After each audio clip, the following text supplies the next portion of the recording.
pastor Valdemar e pelo Edson, ele está dizendo que na verdade é do pastor Edson.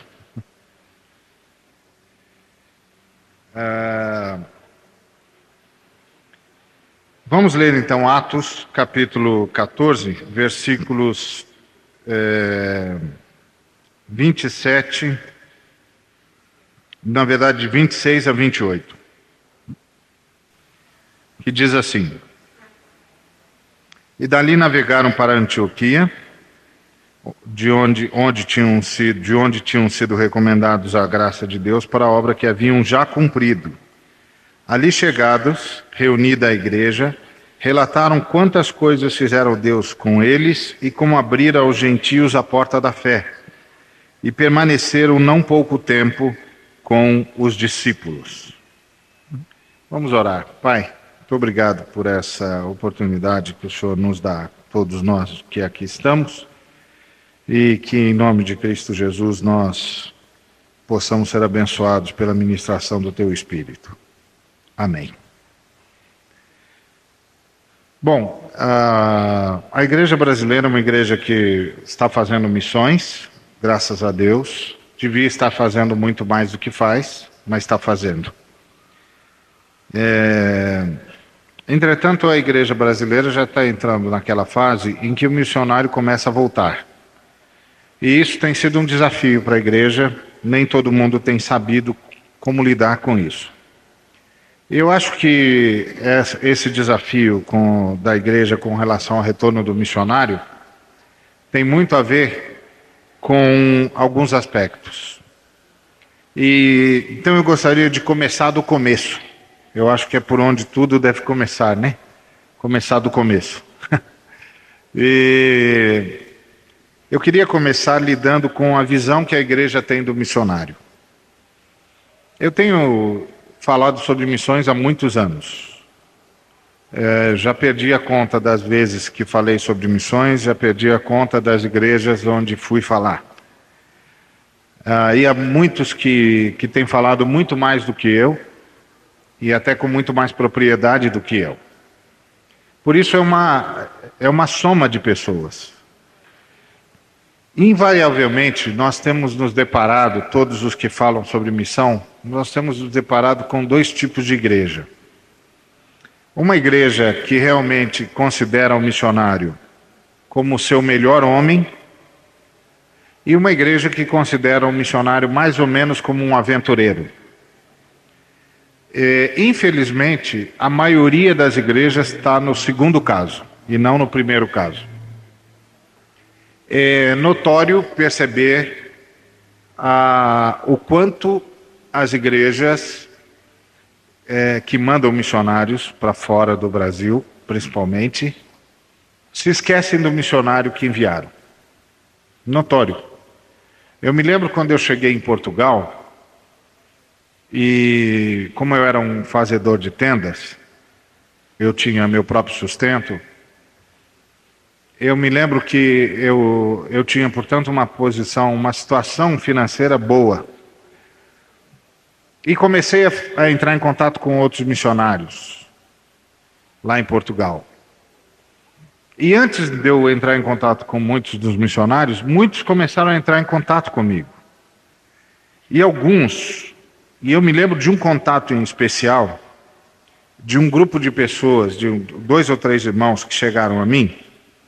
Eu estava recém-chegado em Portugal, estava começando a me envolver com o ministério onde eu iria trabalhar, que é a Associação de Jesus Cristo, uma igreja que estava sendo implantada no norte de Portugal, na região do Porto, numa região chamada Senhora da Hora.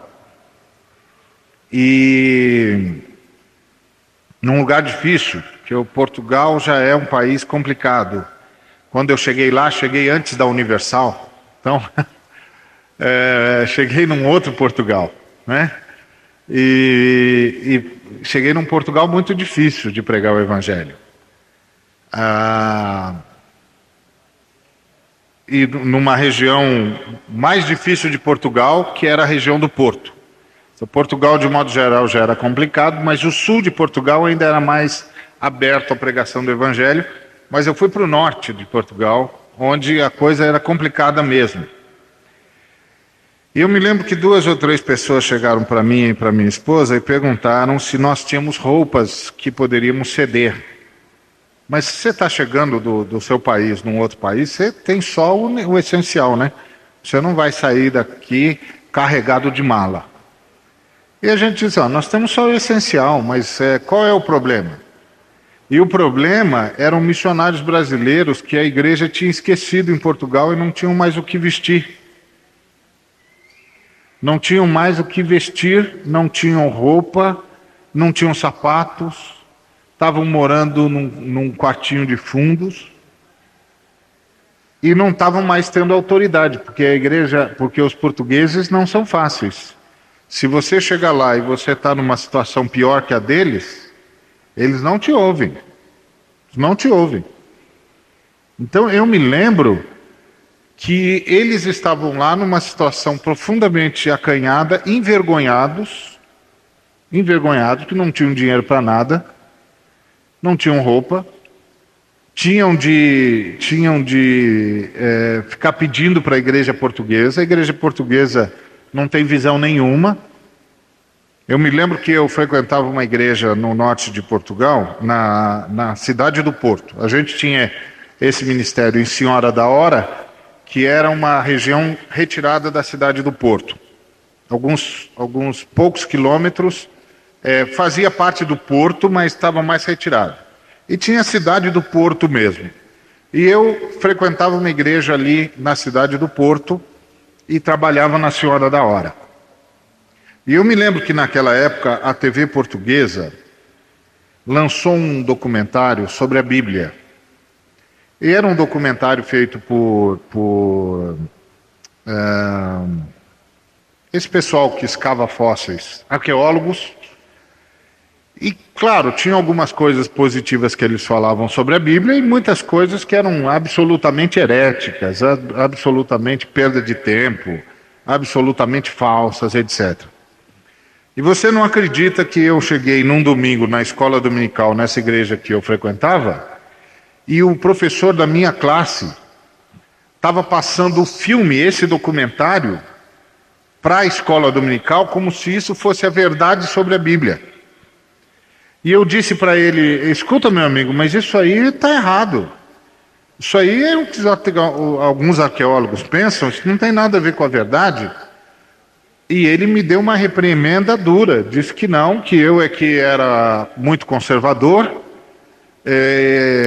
e que eu precisava arejar a minha mente e ser aberto à ciência, e passou aquilo lá para os alunos como se fosse a verdade. E eu me lembro que junto comigo naquela classe tinham missionários da Jocum também, brasileiros missionários da Jocum, que também frequentavam aquela igreja que eu frequentava quando não estava no campo. E eles também estavam escandalizados. E eles me falavam, escuta Ari, como é que a gente faz? Vamos falar com o pastor? Ué, vamos falar com o pastor. Mas aí nós fomos falar com o pastor tinha estudado na Suíça e se orgulhava de ter uma cabeça hiperaberta e nada bíblica. E simplesmente bateu duro na gente também. Agora imagine esses missionários brasileiros, sem roupa, sem comida, pedindo ajuda para uma igreja dessa. Eles simplesmente só passavam vergonha. Só passavam vergonha. Agora, se eles que estavam lá tinham sido esquecidos pela igreja quando estavam no campo, como é que você acha que eles foram recebidos quando voltaram? Esse é que é o problema. A igreja brasileira ainda tem problemas em como encarar o missionário. E porque tem problemas em como encarar o missionário, não sabe como recebê-lo de volta. Muitos na igreja brasileira falam dos missionários como se eles fossem aventureiros, como se eles fossem uns camaradas que dão muito trabalho para a igreja porque tem de levantar dinheiro para sustentá-los, e eles não produzem tanto quanto nossos evangelistas produzem aqui. E os trata como pessoal de segunda linha. Quando eles voltam, eles ficam assim até meio sem jeito na igreja. Até meio sem jeito na igreja. porque a igreja não sabe muito bem o que fazer com eles. E isso nasce do fato de que a igreja já não conseguiu vê-los de modo correto. E eu acho que nas Escrituras há dois exemplos muito claros. Um exemplo é o exemplo da igreja em Jerusalém, e outro exemplo é o exemplo da igreja em Antioquia. A igreja em Jerusalém ficou cerca de 25 anos em Jerusalém antes de fazer missão. E a primeira vez que fez missão foi o Pedro, que recebeu a orientação do Espírito Santo para ir com os homens até Jope, falar com Cornélio. Vocês sabem que o Espírito Santo, para convencer o Pedro, teve um trabalho danado, né? Baixou o lençol, mandou o Pedro comer os animais, o Pedro disse não, eu não como animal imundo e tal, e o Senhor teve de dizer para ele, não considere imundo aquilo que eu santifiquei. Foi uma briga com Pedro. Aliás, eu acho que o Pedro, foi ele que inventou a palavra Senhor como tratamento apenas formal, porque ele virou para o Espírito Santo e disse assim, não, Senhor. Como é que o camarada pode dizer não e chamar de Senhor ao mesmo tempo? Não é? Você fala, o Senhor é meu Senhor, mas eu não vou fazer.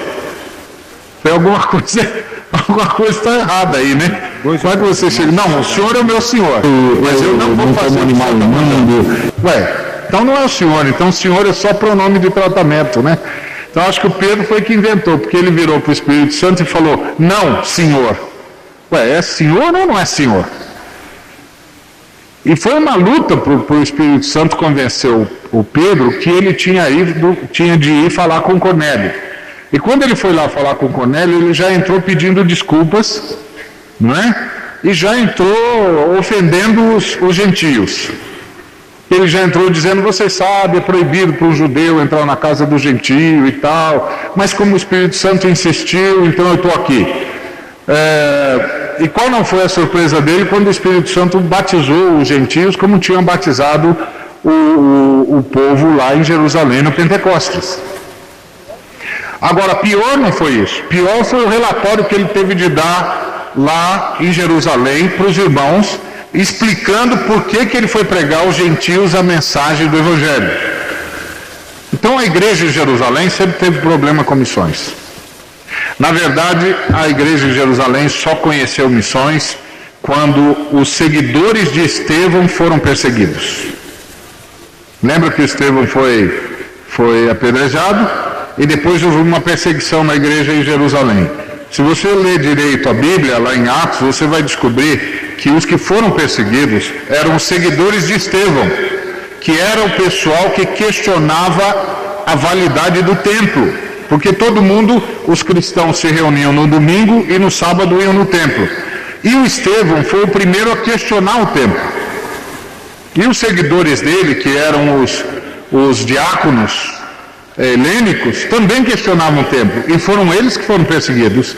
E eles é que começaram a fazer missão realmente aos gentios e a todos os outros povos. Diferente de Antioquia.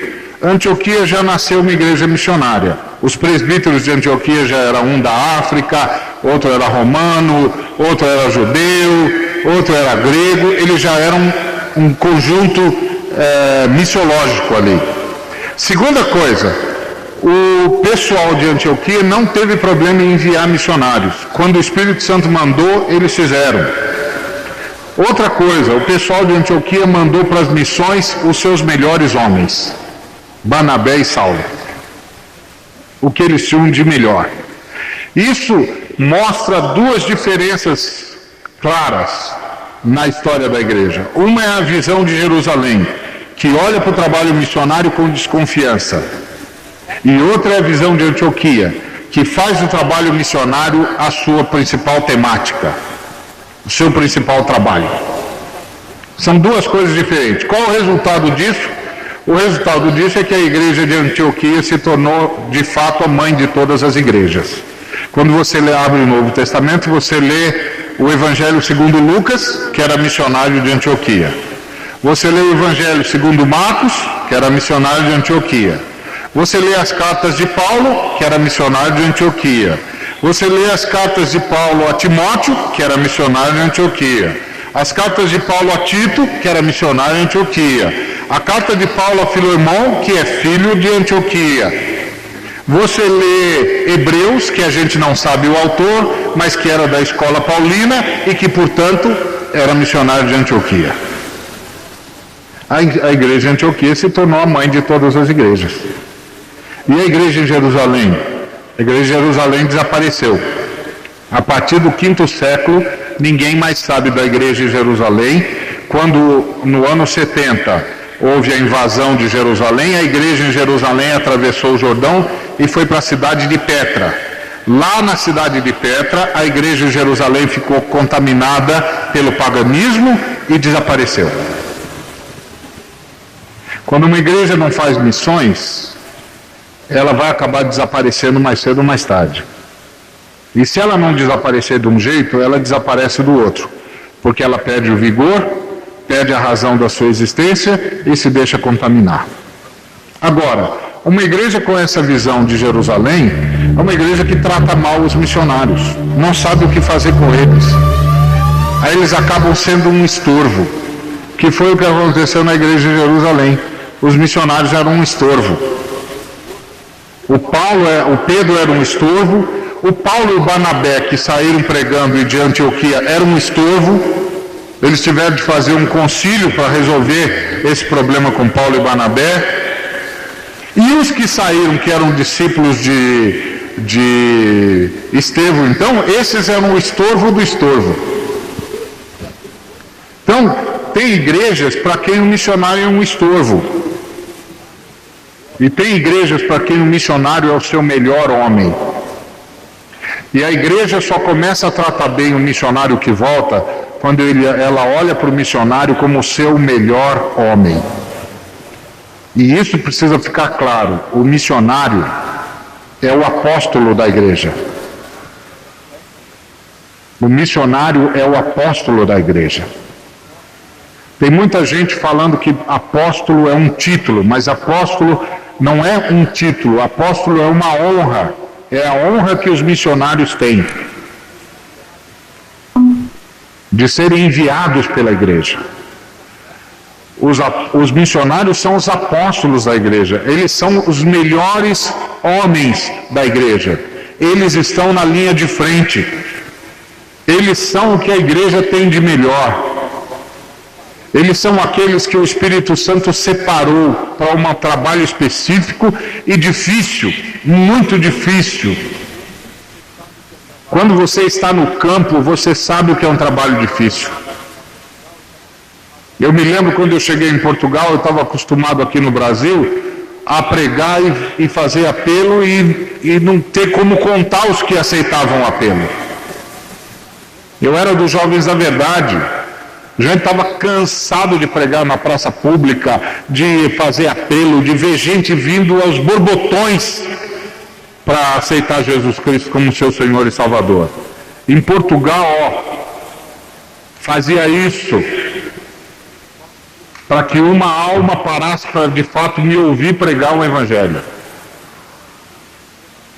Era outro país, outra cultura, outra civilização.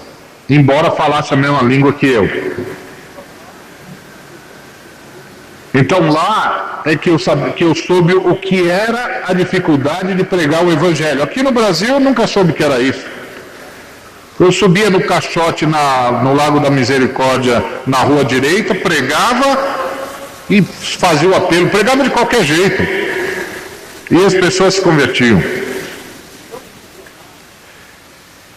Então o missionário é o que a igreja produziu de melhor. É o que a igreja produziu de melhor. E quando ele volta, a primeira coisa que tem de acontecer é que a igreja tem de recebê-lo com honra. Porque ele é o que a igreja produziu de melhor. Porque ele está na linha de frente. Ele está lá onde Jesus Cristo não foi ainda anunciado. Então ele é o homem da linha de frente, a mulher da linha de frente.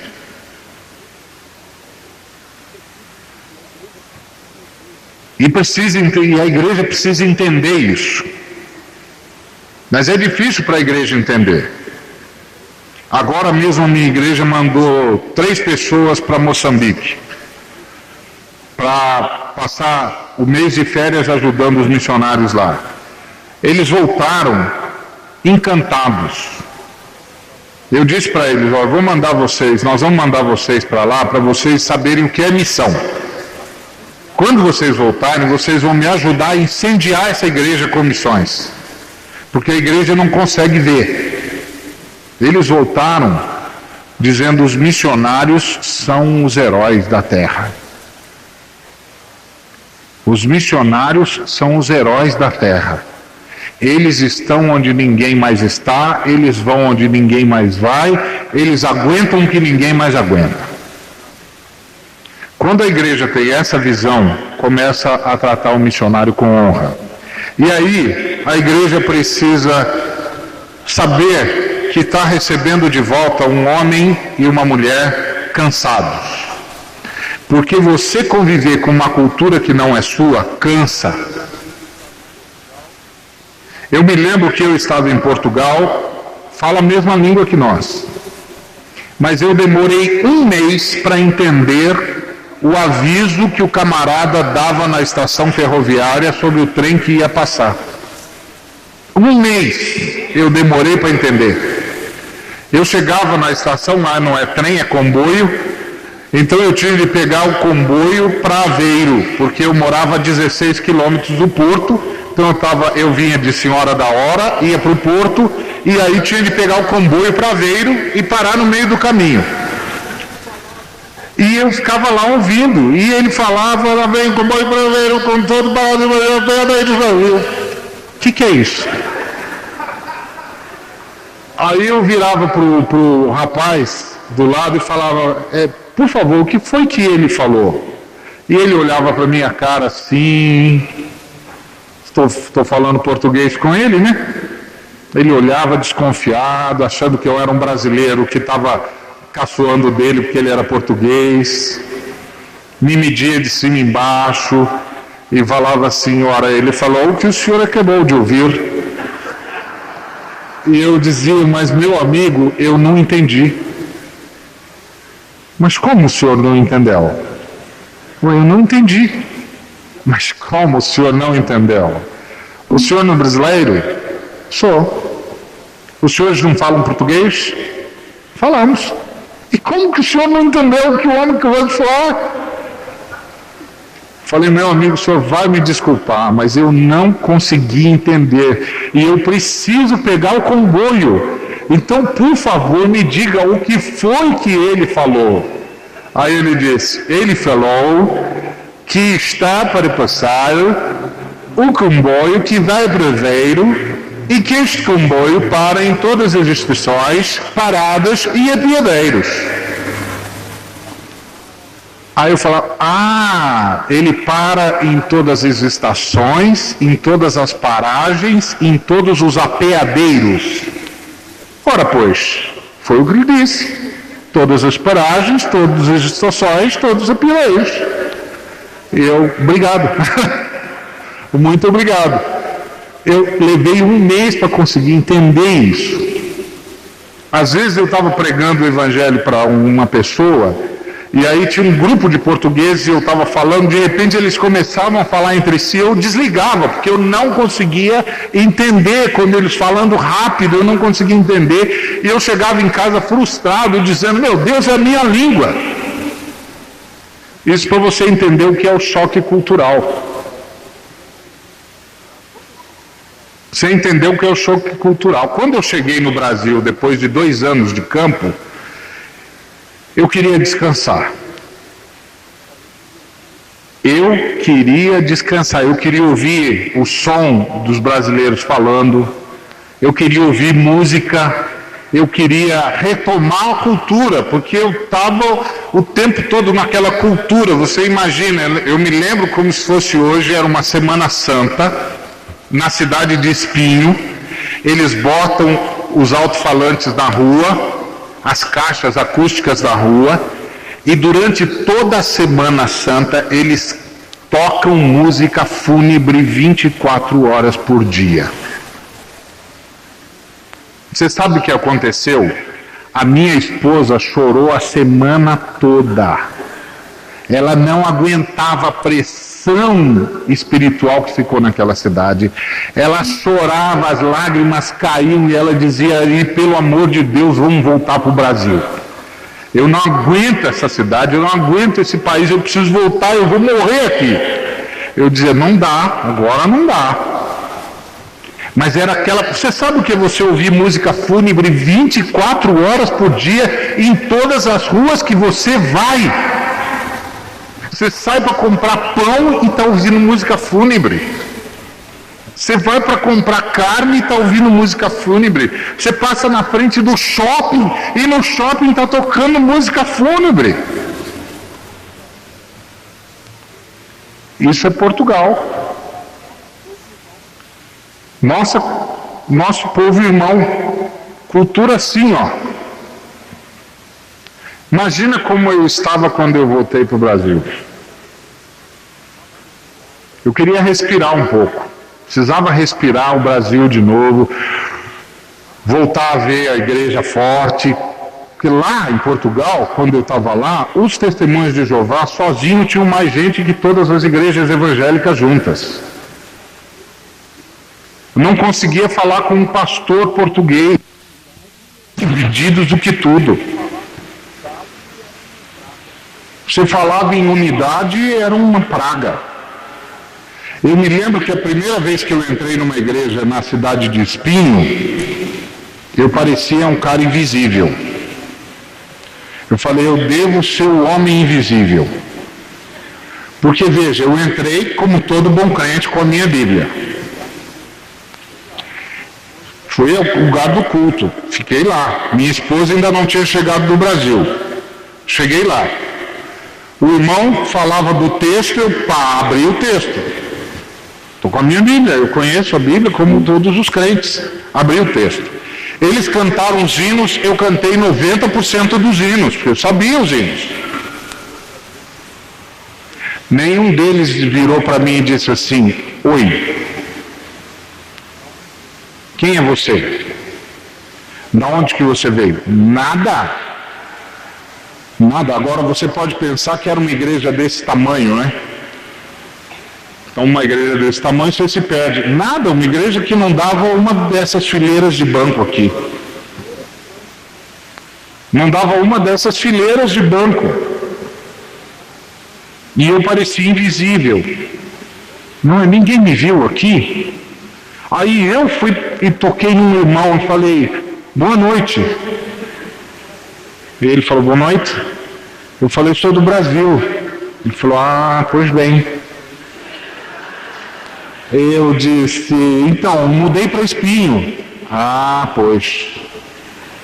Então, sou missionário do Brasil, sou pastor. Ah, esse pastor? Sou. Muito bem, está cá a fazer o quê?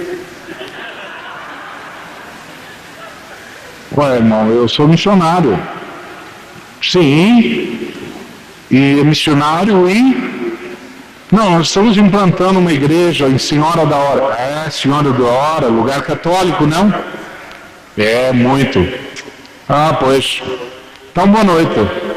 Boa noite. Eu fui embora. Eu falei: meu Deus. Então, esse tipo de choque é muito difícil para o missionário. É muito difícil. Agora imagina quando ele está falando uma língua que não é dele, onde as dificuldades culturais são muito maiores do que a que eu conheci.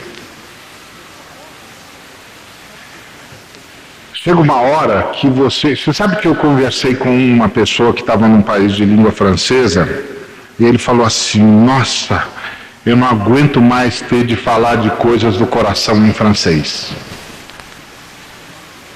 Imagina, eu não aguento mais ter de falar de coisas do coração em francês. Porque fora do campo que você descobre que tem algumas coisas que você sente que você só consegue dizer na sua língua. Por mais que você conheça a outra língua, você só consegue mesmo dizer na sua língua. E é um desgaste emocional. Então, quando o missionário volta, a igreja tem de ter consciência de como ele está voltando. Está voltando desgastado. Ele passou um tempo no campo. O campo não é fácil. Por mais companheiros que ele tem, ele experimentou uma solidão que nunca experimentou antes na vida.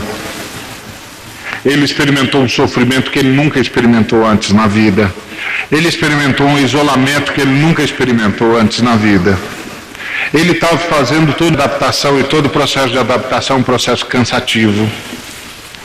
Um processo que mina você emocionalmente.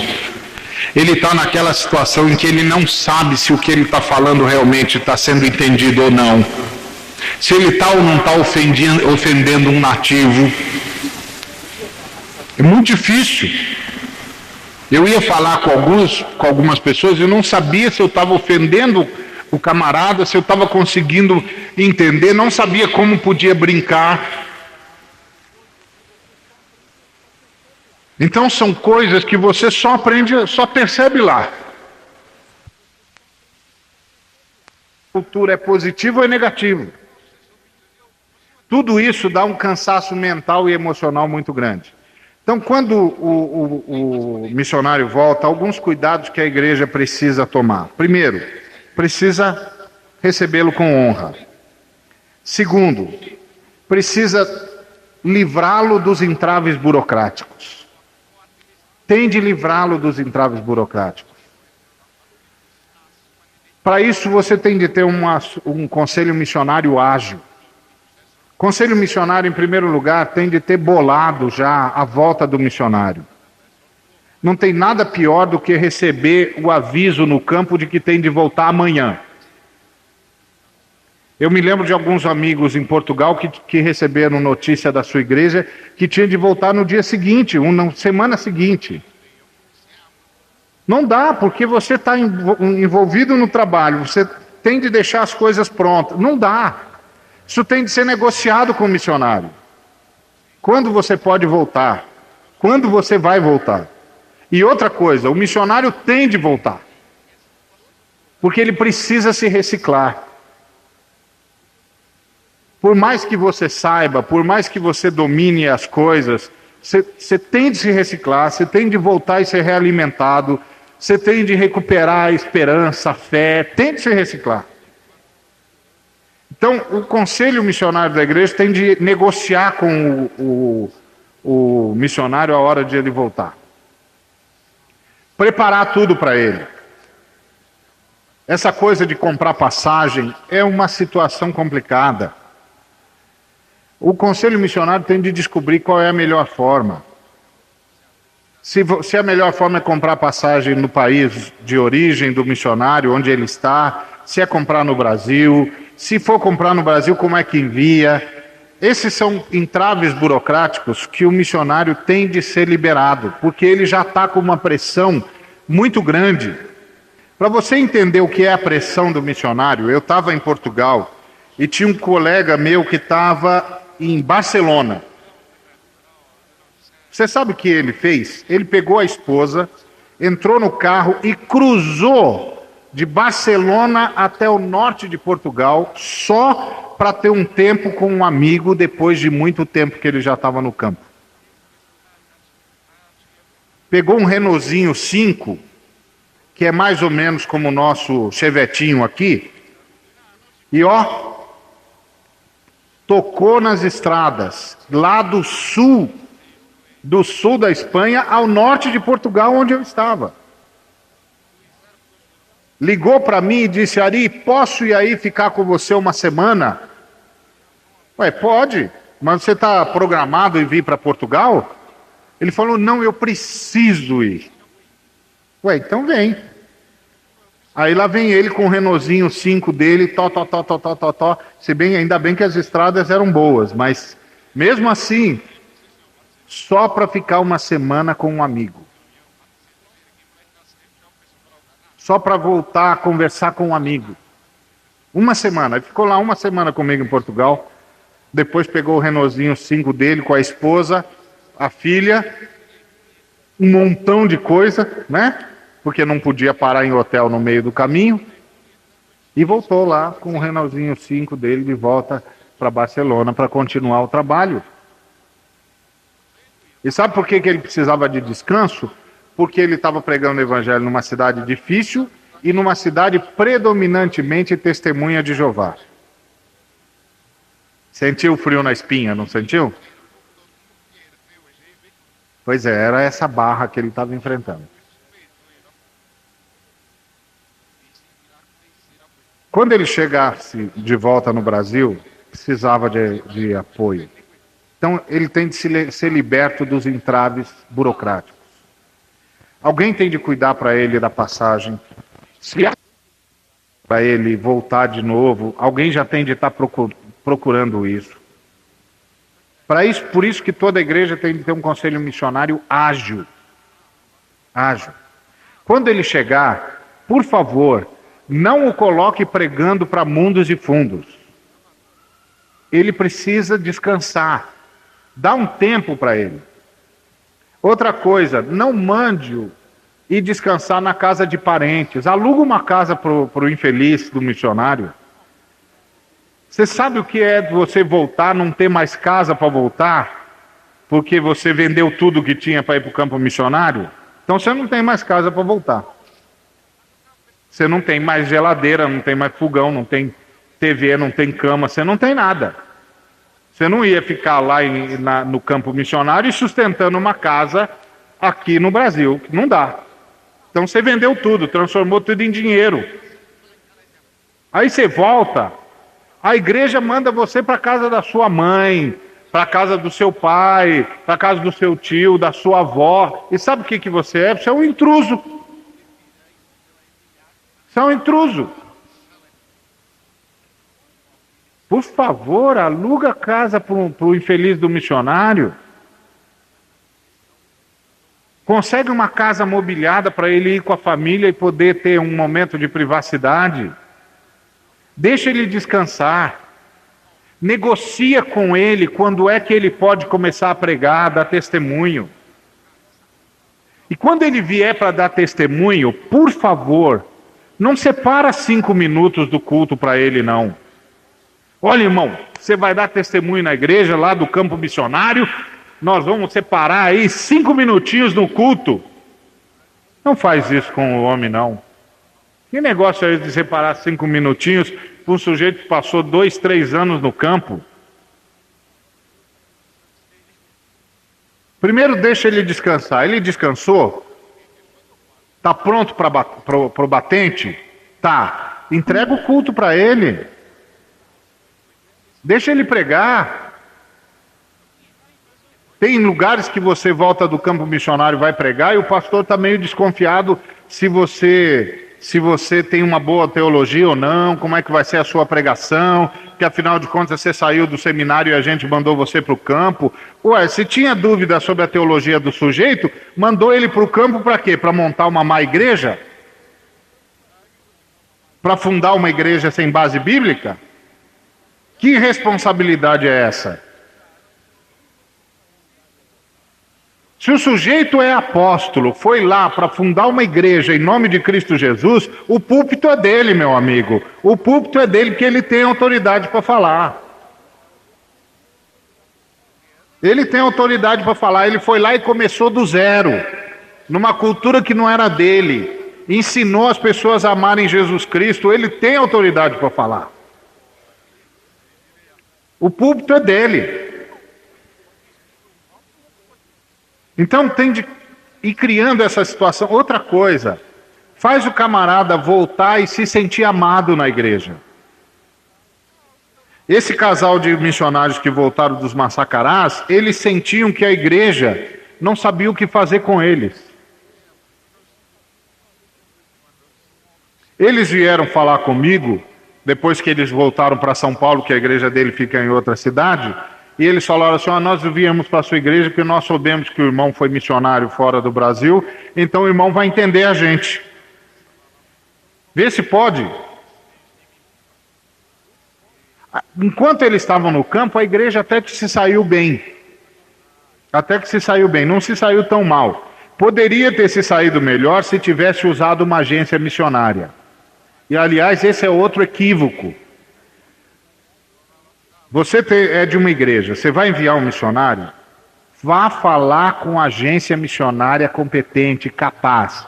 Não fica com essa ideia de que nós estamos mandando, não precisa de agência missionária, nossa igreja é autônoma. Você não sabe o que é o campo missionário, você não sabe. Se o cara chega lá sem estratégia de trabalho, sem ter companheiros de trabalho, sem saber o que tem de fazer no campo, ele fica perdido no campo, perdido numa cultura que não é dele, ele não sabe por onde começar. E com a pressão de ter de apresentar resultado, usa, pelo amor de Deus, usa a agência missionária, porque a agência missionária é gente que tem chamado, gente que conhece o campo, gente que tem estratégia, gente que já tem anos de escola, que sabe o que acontece no campo, sabe o que o missionário vai enfrentar e prepara o missionário. Eu vejo muitas igrejas que pegam um jovem que sai do seminário, não faz ele passar pelo treinamento de uma agência missionária e manda ele para o campo para começar o quê? Começar o quê? Chega lá, ele não sabe que plano missionário bolar. Ele não sabe como é que começa a abordar aquela cultura. Isso é um absurdo. Então, quando vai enviar, usa a agência missionária. E na volta do missionário, uma agência missionária é crucial. Porque geralmente o pessoal da agência missionária sabe o que fazer, principalmente com a área burocrática, que não é uma área simples. Não é uma área simples. E se você está mandando um missionário para países que têm problema com missões, se você não souber fazer a coisa direitinho, o missionário volta e as portas para ele se fecham. Ele nunca mais retorna para o campo. Nunca mais. Outra coisa. Se o sujeito está vindo de um campo missionário onde há perigo de vida, onde é proibido pregar, etc., não sai por aí dizendo de onde que ele está vindo. É uma coisa absurda que eu vejo em alguns lugares. O cara chega, ele veio do país tal. Ué, mas esse país é um país fechado. Está lá fazendo um grande trabalho. Estava, porque não volta mais. Não volta mais. Acabou. A rede de informação dos muçulmanos é uma coisa assustadora. Tenho amigos meus que foram missionários em alguns países lá e foram chamados. Escuta, nós sabemos quem você é, sabemos o que você está fazendo aqui, você tem tantos dias para ir embora. Como é que sabe? Sabe que a igreja brasileira é uma igreja de tonto. Não sabe o que fazer com um missionário que está indo para um campo fechado. Aí vai fazendo festa com o chapéu do outro. O outro é que está indo para o perigo e o fulano é que está cantando de galo. Na minha igreja tem um missionário que está indo para tal lugar. Isso é bobagem. Então, quando ele voltar, protege-o. Primeiro, faz ele descansar. Depois, dá um tempo para ele se readaptar ao Brasil. Que ele tem de se readaptar de novo. Tem palavras que a gente já não sabe falar direito na nossa cultura. Quando eu voltei, tinha coisas que eu já não falava direito no português brasileiro. Eu tive de me readaptar até a isso. Eu me lembro quando eu estive em Costa Rica, que havia palavras que eu tinha esquecido em português. Quando eu voltei para o Brasil, eu não sabia mais algumas palavras em português. Talvez por causa da proximidade da língua. Preciso de tempo para readaptar-se. Então deixa ele ter tempo, deixa ele ir para o shopping, deixa ele ir para o cinema, deixa ele ir para os encontros e ir se readaptando ao país. Depois coloca-o para dar os testemunhos, mas aí dá tempo para ele. Outra coisa, tem de cuidar da família do missionário, os filhos. Os filhos são um problema, porque muitos dos nossos filhos perdem a língua. E não tem nada pior do que o filho do missionário que está lá, foi pequenininho para lá, ele ouve o português, mas ele não fala português.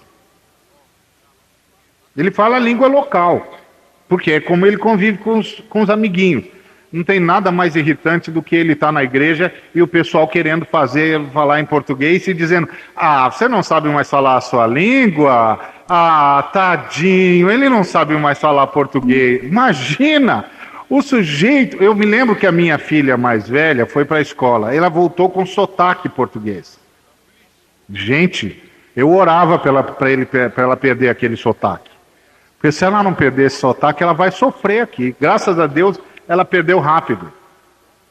Porque um pessoal achava uma gracinha. Ai, que gracinha! Ela fala igual os portugueses do norte. Fala pra gente ouvir. Aí ela falava. Aí fala isso aqui. Aí ela falava. Aí fala aquilo. Aí ela falava. Aí fala agora isso aqui. Aí ela falava. Outros riam. Porque a gente tem essa coisa com os portugueses. E aí ela falava isso. E eu aqui...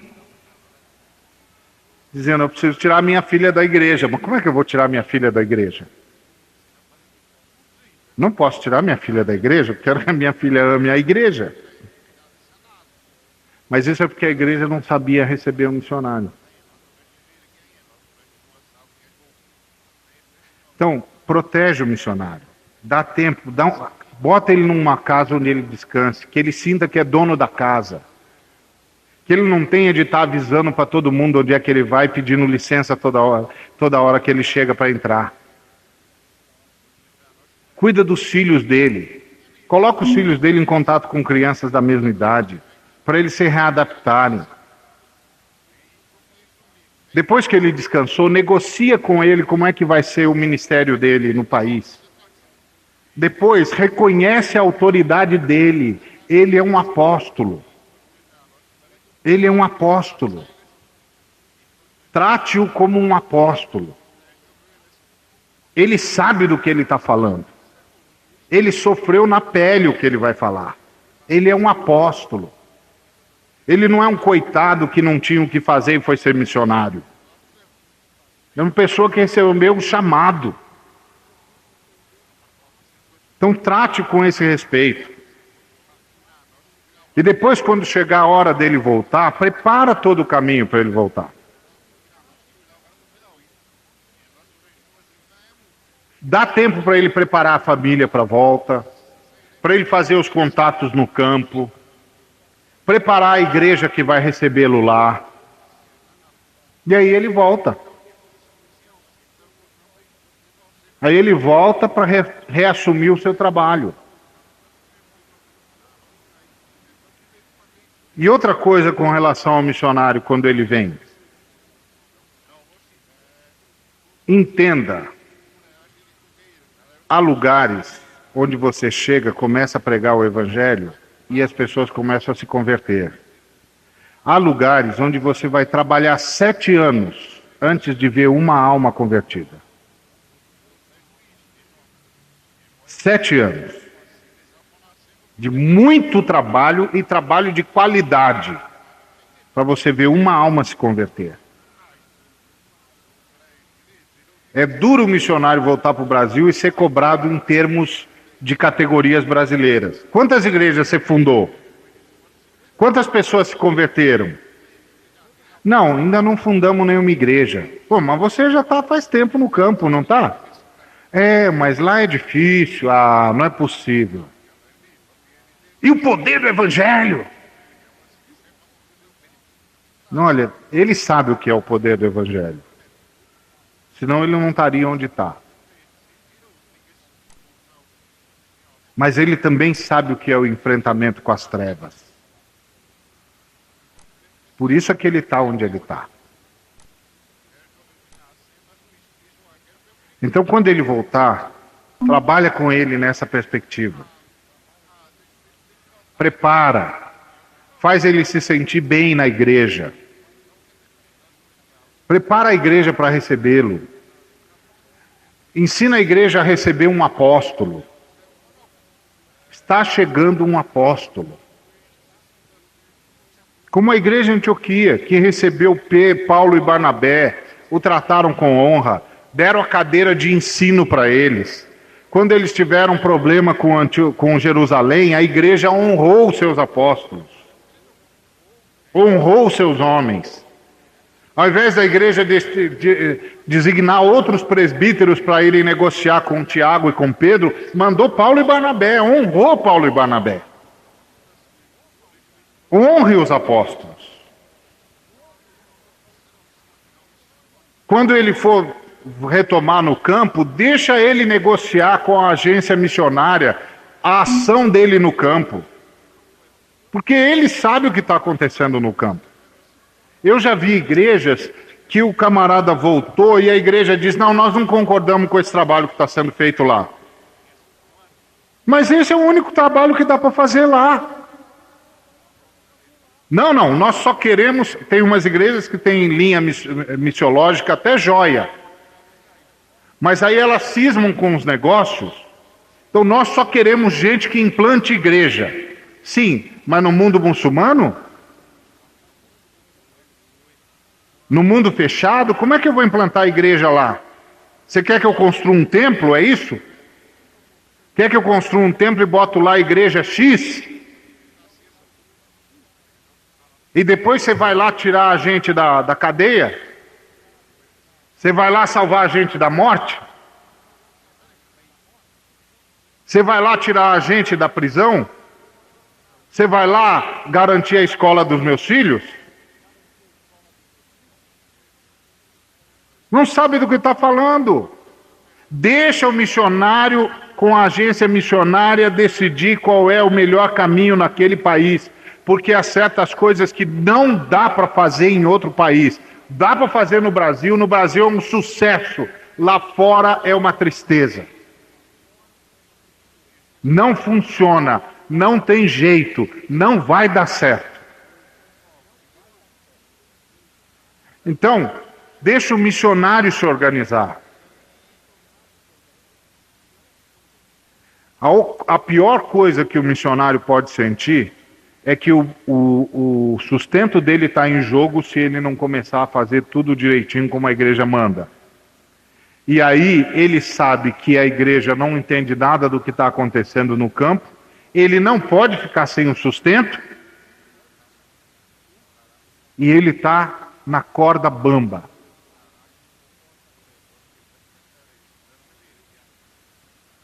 E a igreja local não quer conversar com a agência missionária. Então, isso cria no missionário uma tensão extra que não precisava ser criada. Cria no missionário uma angústia extra que ele não precisava estar passando. Cria no missionário um desespero que ele não precisava estar sofrendo. Se ele tivesse sido tratado como apóstolo, se ele tivesse tido tempo para descansar, se ele tivesse podido ter uma casa para ficar, se ele pudesse ter podido negociar a hora de começar a pregar, se ele pudesse ter sido liberado dos entraves burocráticos, se ele pudesse ter sido assistido por irmãos, tudo isso ele se reciclaria, retomaria o fôlego missionário, reciclaria sua fé, sua esperança, seu conhecimento e voltaria com ânimo redobrado para o campo. Mas há missionários que voltam, são maltratados, têm de ir para a casa dos parentes, é um intruso na casa dos parentes, tem de estar pedindo licença para chegar, licença para sair. Terrível. Eu voltei de Portugal, tive de morar com a minha sogra. Sabe o que é isso?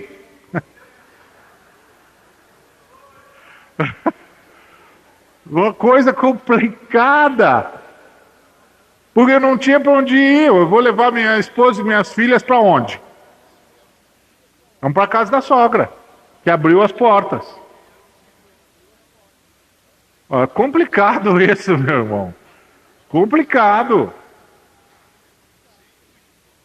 Então, a gente tem de trabalhar essa questão dos missionários, entender que o missionário tem uma história particular de vitória. Porque o simples fato dele ter passado no campo já é uma vitória. Dele ter ficado no campo, outra vitória. Dele ter deixado alguma coisa para voltar, outra vitória. Então, o regresso do missionário tem de ser aguardado com expectativa pela igreja. A igreja tem de ser avisada antes, tem de ser preparada para a volta dele. Se a igreja é uma dessas igrejas boas que mandam carta para o missionário perguntando como é que ele está, então está ótimo. Eu, por exemplo, em 2 anos não recebi nenhuma, mas tem igrejas que mandam carta, pergunta como é que você está, e a família, e as crianças, estão se adaptando, não estão? Aí essas igrejas que mandam estão mais preparadas, se comunicam. Agora na minha igreja eu tenho uma irmã que tem uma única incumbência: escrever para os missionários. Esse é o ministério dela na igreja. Ela não tem de fazer mais nada. Ela tem de escrever para os missionários, ela tem de pegar um irmão na porta e falar: vem cá, escreve uma linha aqui. Não, agora não tem tempo. Tem sim, escreve uma linha aqui. Aí ele escreve uma linha. Aí o outro: vem cá você, escreve aqui uma linha. Aí ele escreve outra linha. Aí ela monta uma carta e manda para o missionário. É o ministério dela. Ela não precisa fazer outra coisa na igreja. Para o missionário saber que é amado na igreja. Então, meus amados, a volta do missionário ainda é um dilema na igreja brasileira, até porque o envio do missionário ainda é um dilema na igreja brasileira. A igreja brasileira tem de aprender que os missionários são os seus melhores homens. A igreja brasileira tem de entender que a vida no campo é uma vida desgastante, emocional e mentalmente. A igreja precisa entender que quando o missionário volta, ele precisa descansar. Ele está sofrendo um outro choque cultural, ainda mais no Brasil. Quando eu fui para Portugal, o Brasil era um. Quando eu voltei, o Brasil era outro. Eu não conhecia mais o Brasil, era outro país. Então, ele tem um choque cultural reverso, que é a volta para o seu país. Olha, isso é tão sério que eu sou da CEPAL. Tem missionários na CEPAL que já juraram que não voltam mais para os Estados Unidos. Eles vão morrer aqui, não querem voltar lá. Sabe por quê? Porque eles não são mais de lá. Os Estados Unidos que existe agora não é os Estados Unidos que eles conheceram. E você sabe qual é o grande dilema deles? É que eles não são mais de lá, mas também não são daqui. Isso é ser missionário. Você está num país, está aprendendo a cultura do país, está se envolvendo com o país, mas você vai ser sempre um estrangeiro no país. Aí você volta para o seu país e você é um estrangeiro no seu país também. Porque é outro país. E dependendo do tempo que você está fora, não dá mais para voltar. Você não tem mais nenhuma comunhão com o seu país. É o que acontece com alguns dos meus amigos na CEPAL, que não tem mais comunhão com os Estados Unidos. Chega lá e não é mais a nação deles. Mas o passaporte dele é americano. Então isso tudo é muito complicado. A igreja precisa entender que esse é o processo que o missionário passa. Então quando o missionário voltar, entenda que é isso que está acontecendo com ele. Dá tempo para ele se readaptar, para ele sofrer o choque cultural reverso.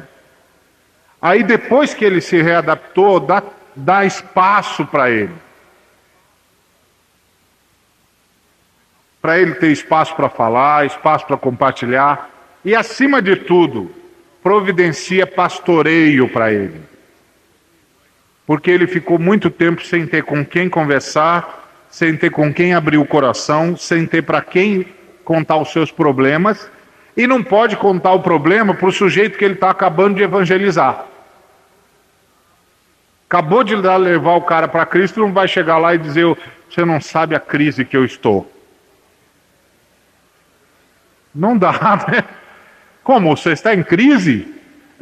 Não aguento mais, está um sofrimento. O cara, mas espera aí. Não dá, ele não vai fazer isso. Então o que ele faz? Ele engole. Ele engole. E se a barra está pesada, ele não pode falar com a esposa, porque a esposa está mais fragilizada do que ele. Então ele engole seco, porque ele tem de aguentar firme. Ele tem trabalho para fazer, tem igreja para montar, ele tem de aguentar firme. Quando ele volta, pelo amor de Deus, arranja um pastor que eu pastorei, que chega junto dele e diga: então, meu irmão, como é que foi a vida lá? Mas uma coisa descontraída, não vai fazer confessionário, né? Porque tem alguns que querem fazer com que o missionário chegue lá, se ajoelhe e fala: padre, eu pequei, faz uma semana que eu não me confesso. Não é assim. Vai curtindo amizade com ele, se aproxima dele, sai com ele. Ô irmão, vamos conversar, vamos passear, vamos junto num café, para ele ir abrindo o coração e soltando as angústias e sendo pastoreado.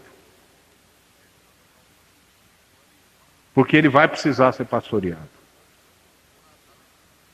Porque ele pode ser até um gigante, mas gigantes são apenas gigantes, não são deuses. Também precisam ser pastoreados. Então é isso que eu queria compartilhar com os irmãos.